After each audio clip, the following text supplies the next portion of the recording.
Okay. Right there. Okay. All right, I just put this file up on the Facebook page. This is the ASM file right there. And this is the blinky, and all it does is just blink the light right there, as the one we did last week or 2 weeks ago, right there. But this one's an assembly language, and this one is one that I'm going to explain it.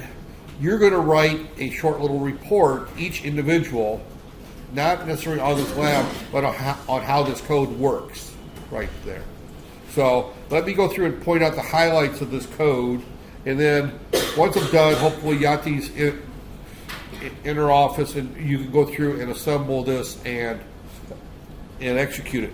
All right, this is the code right here, and the file name is just blinky.asm that says F02X_blinky. That's because this was originally written for the F020 board. It's been modified for the 850. So the board we're running, that there in this class, this little board here, is the 850 board, is what this one is right there. So we're using that board right there. For every assembly language program that we write, and you need to pay note to this, you need to include this line right here. This tells the Kyle compiler what processor that it is assembling the code for. And this is a no modified 51 is what is the processor that we're using. So as I'm going through these explanations, for every lab from now on, you're going to have to remember to include these things. So this first line, this no mod 51, that's an assembler instruction that tells the assembler that we're using 8051 code. The Kyle compiler will compile for different processors. So that there, and we're using just a plain Jane 8051. That there.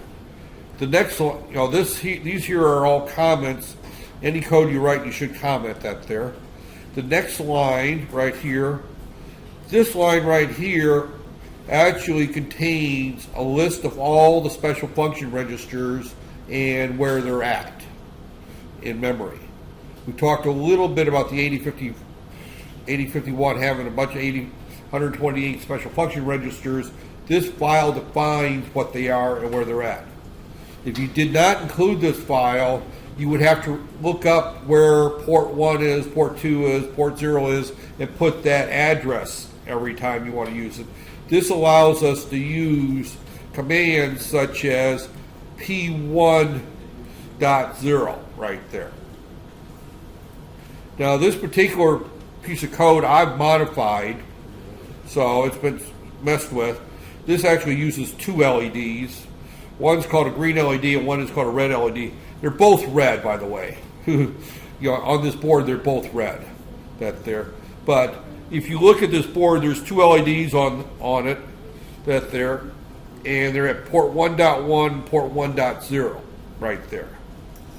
Now the reason I can use port 1.0 is because that's defined in that include file. Otherwise, I would have to use the bit address for that there. So anytime I use the word green LED, I'm referring to port 1.0. Every time I use red LED, I'm referring to port 1.1. So, what, you guys discussing where to find this file? Okay. Up there. All right. Now, the next instruction, and I should point out that one of the things I did on the final exam last year is that I put this code there and I asked what these instructions did. So as you're going through and you look at this code and you write down an explanation of what this code is doing, because what I'm looking for is a short little report on how this code works. Right there. All right, when I reset the microprocessor, and we haven't talked about this yet, but when I reset the microprocessor, it goes to address 0000 and starts executing code right there. So that's where the reset vector will take us. You know, later on, probably in the next week or two, we'll talk about all the interrupt vectors and how the interrupt vector table works. But the interrupt vector for reset is 0000. So at 000, we want to do a long jump to main. The line CSEG at 0 means we want this code to be placed in the code segment, in other words, code memory, at location 0. That's what that CSEG at 0 means. It goes to location 000 in the code memory. And we put the instruction long jump to main. Long jump means it's going to jump. We talked about, you know, that this is a absolute address right there. We're giving it the full 16-bit address, and we're going to jump to a place called main, which is right here. This is main right there. We're going to jump and start executing code at main. This means here is blink is another it is another segment. It's in the code segment that there. We don't care where it's going. We didn't tell it what address. We'll just let the assembler put it where it wants to put it. We don't care where, or the linker puts it wherever it wants to put it. We're going to be using the code, switch to the code segment, and we're going to use register bank 0 right there. Now, if we want to use something other than register bank 0, we have to do a couple other things. But for right now, we're just going to use register bank 0 right there. But this is where we tell the assembler what register bank we want to use. Now we get into the main part of our code. And the main part of our code is relatively simple right there. The first thing we do is that inside the microprocessor, there's something called a watchdog timer. And we'll talk more about watchdog timers later on. But the watchdog timer is a particular device that if you don't write to it every so many milliseconds, it's going to reset the processor. The idea of the watchdog timer is to keep the processor from locking up. And my sinuses are really plugged up. He asked if I was feeling okay, and I'm feeling great, but I can't breathe. And I can't talk very clear because my nose is all plugged. Okay. We're going to disable the watchdog timer.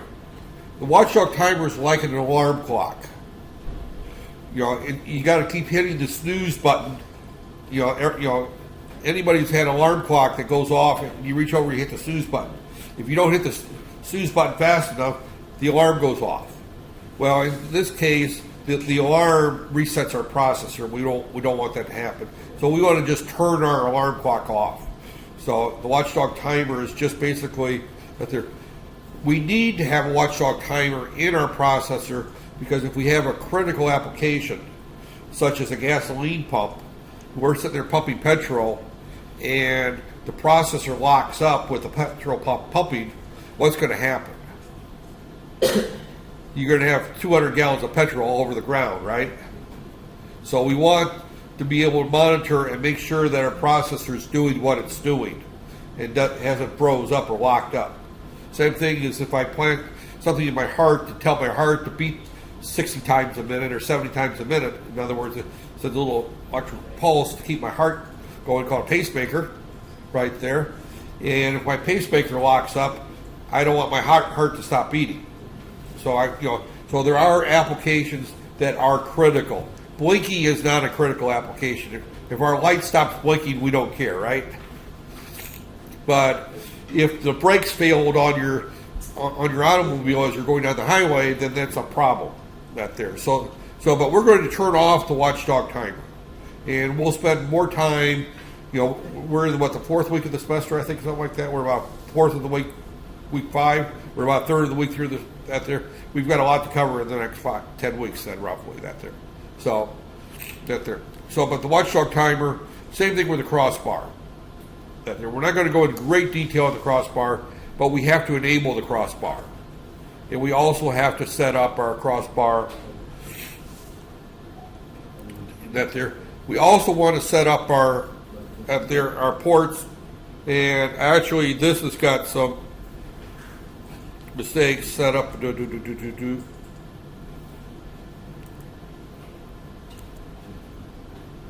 Right there. I need to change that to a 3 since I'm using 2 LEDs right there. Okay, I've got 2 LEDs. I'm going to clear one and turn the other one on right there when I start this. Then I'm going to go through a simple little delay loop, and this is what I want you to look at here. This here is I move 0, 2 into 7, 0, 0 into 6, and 0, 0 into 5. I jump if not 0, I decrement and jump not 0 R5, which means I'm going to decrement R5 and stay where I'm at until R5 is equal to 0. The first time I decrement it, this looks a little strange because I load 0, 0 into it. But I decrement it first, so when I decrement it says 255. So it's going to stay in this loop 255 times. Then once it's done there, it's going to decrement R6 and jump back here to loop 0, where it starts R5 again. And then we repeat that there. So this is a series of nested loops is what this is, right there. What we're doing essentially is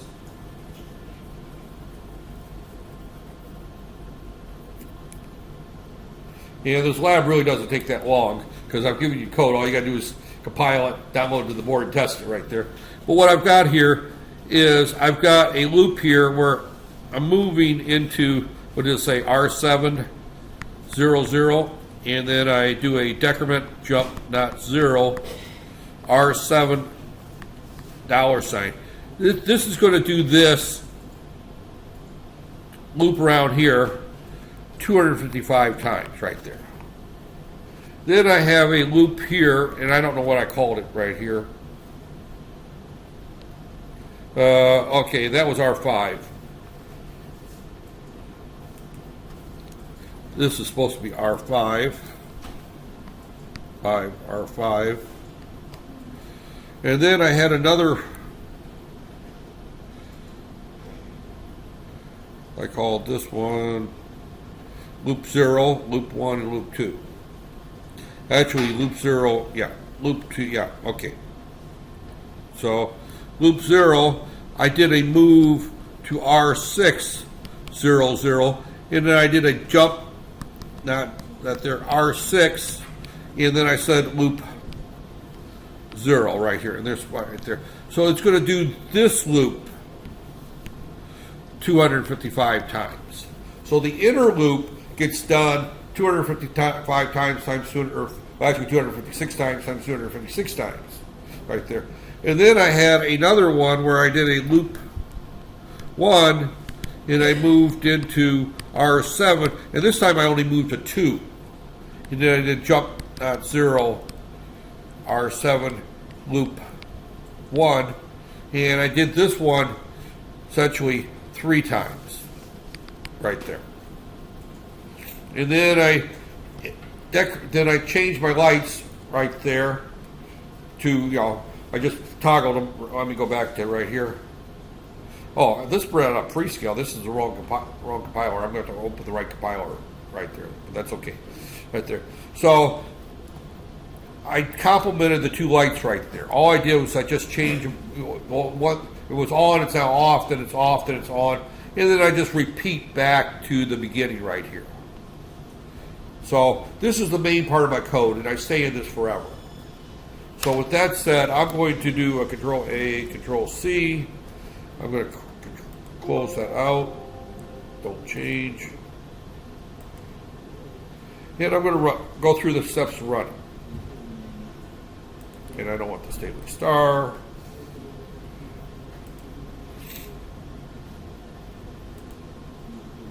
This is an assembly language program, and I'm going to call it Blinky. ASM, right there. I'm going to put it on the desktop. I'm going to create a new folder for it. And I need to rename it.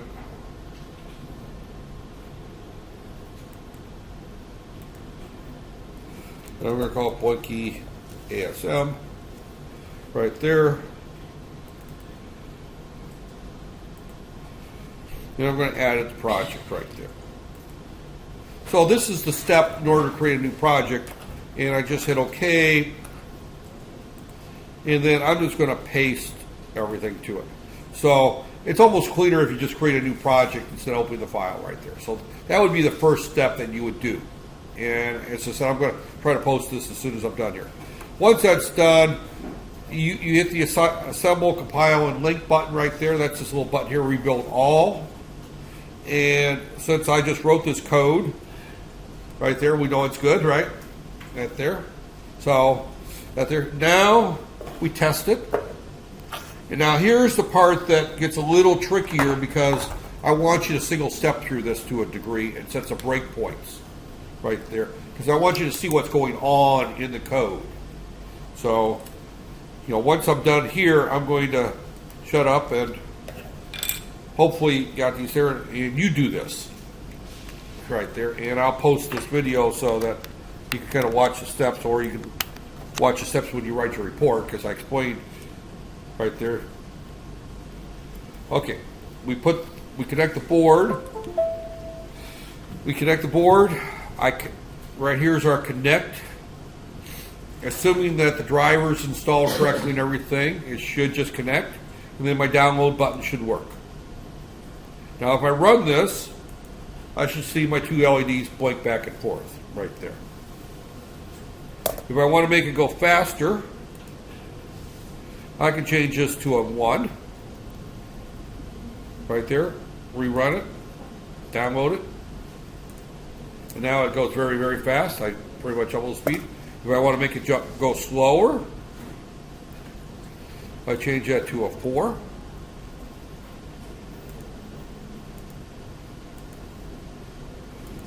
And now you can see it goes very slow. So that's there. We could set a, I'm going to hit a stop here. I'm going to reset this thing. Right there. Debug, reset. I want to do a reset. I'm going to put I can single step through this, and you can see that it's going through and it's stepping through that code. I can also view debug window, and I'm going to say that I want to look at the registers right here. That's under view and registers. So I can see R6, R5, and R7 right there. So as I go through and I single step through here, you know, right there, I can move that. See, I'm going to move 04 into R7. You saw that R7 now equals 04. I move 00 into R6, and I move 00 into R5. And every time I hit the button, you can see R5 is going down. And I'm going to sit here and hit this button 255 times. Right there. Obviously, actually what you could do is you can do this step and you can watch it go down. Right there. Once it gets to 00, you're going to see that it's going to jump to the next line, and R6 is going to go to 255. And as I said, you got to wait here for a while. When you're in the single step mode, it takes a long time. We're not going to go through all 4 for y'all that there. But just to kind of show that what's happening in this loop right here.